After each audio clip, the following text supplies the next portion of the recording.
So share ko lang yung nagawa kong AI app kanina and, this actually the inner discovery app. So para siyang meron kang AI coach na will help you how to discover your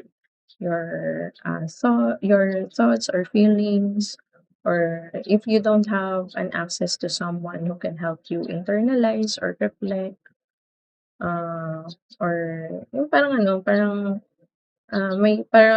may kausap ka lang that will help you process your thoughts, ayan. So this app first will ask you a reflection question. So ano ba yung reflection question? So for example, may mga question ka sa sarili mo na hindi mo masagot on your own. For example, bakit kaya stuck ako? I want to be successful kaso, parang paulit-ulit na lang na stuck ako, hindi pa ako makaalis sa ganitong point.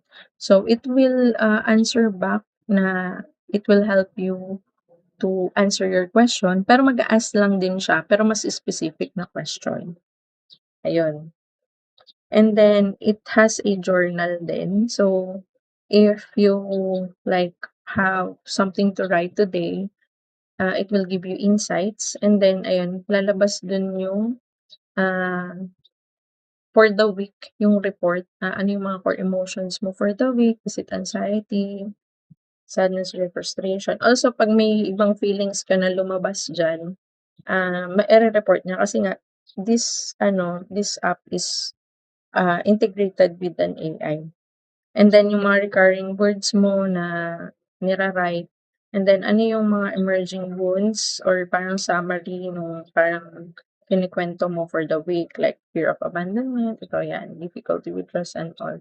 And then ano kaya yung mga limiting beliefs? Actually kanina, the report is just limiting beliefs. Pero habang nagpa-prompt ako tapos nagte-test ako ng mga questions at ng mga answers, although mabilisan lang yun, so pinrompt ko lang din sa ChatGPT, ayun.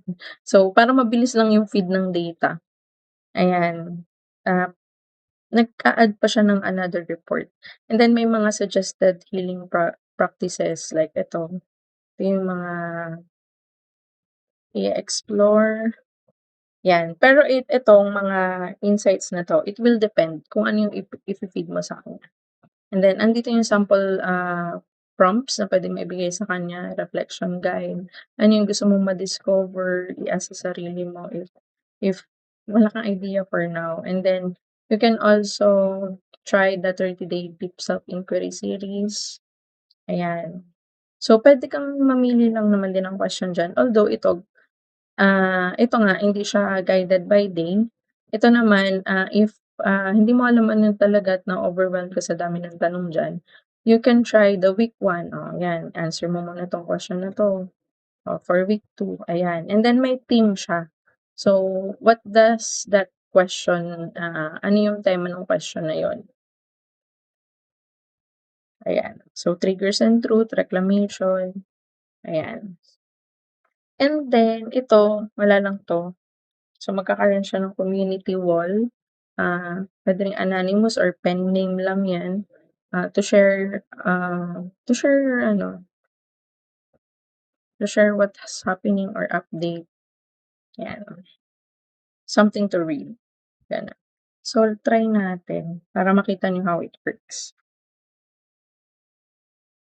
Okay, so may mga na ako dito, puwedeng i-prompt,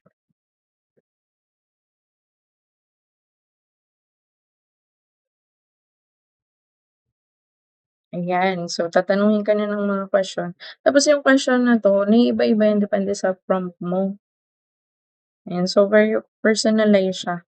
And i-answer ko na lang, actually iba rin 'tong answer na 'to, kasi ano lang 'to, pero i-ano na lang natin, kasi nga customize siya per prompt, 'yan. So 'yan, nag-answer ako, and then, send me God's letter. You can, ask for this and help me write a blog if you're if it's something not too personal to share or you're comfortable to share, you can write a blog. Or for personal use, for your devotion lang, gano'n, you can ask for this one. So, generate tayo ng God's letter. So, yan. Generate siya, and then ng verse, and then ng prayer for you. Yan, sige. Try natin yung sa blog post.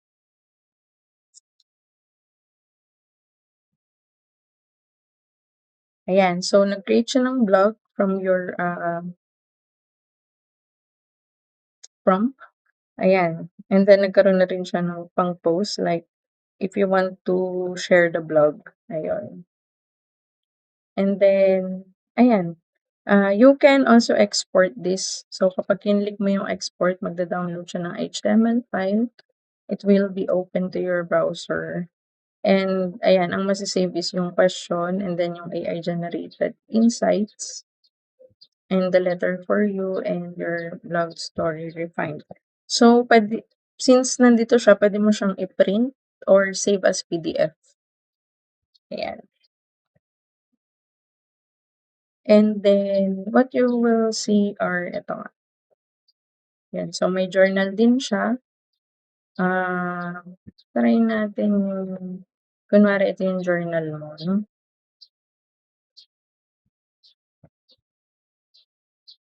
Ilagay natin dito. Reveal insights. Ayan. So, pag nag-journal kayo, magbibigay siya ng insights like personalized reflection, ano yung emotional tone, hidden patterns, inner child voice, adult self voice, prompt for exploration, root cause discovery, emotional patterns, subconscious blocks, inner child wounds. Ayan. Then, ayun nga.